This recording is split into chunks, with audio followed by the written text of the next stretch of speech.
Traditional వేలో డాండ్రఫ్ని పోగొట్టడానికి hair mask ఎలా చేయాలో చూద్దాం రండి.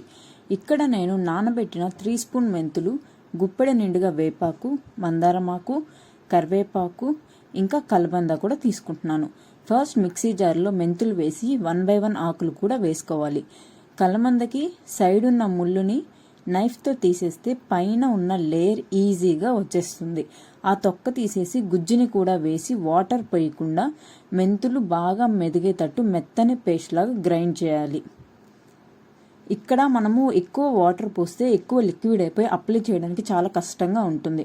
అప్పుడు హెయిర్ని చిక్కులు లేకుండా నీట్గా దువ్వుకొని పార్టీషన్ తీసి స్కాల్ప్కి నీట్గా అప్లై చేసుకోవాలి. అలా హెయిర్ అంతా అప్లై చేశాక కొప్పి పెట్టుకొని 1 to 1.5 hours ఉంచుకొని హెడ్ బాత్ చేయాలి. ఇలా మంత్లీ ట్వైస్ చేస్తే డాండ్రఫ్ని తగ్గించుకోవచ్చు. ఇంకా హెయిర్ గ్రోత్ కూడా బాగుంటుంది.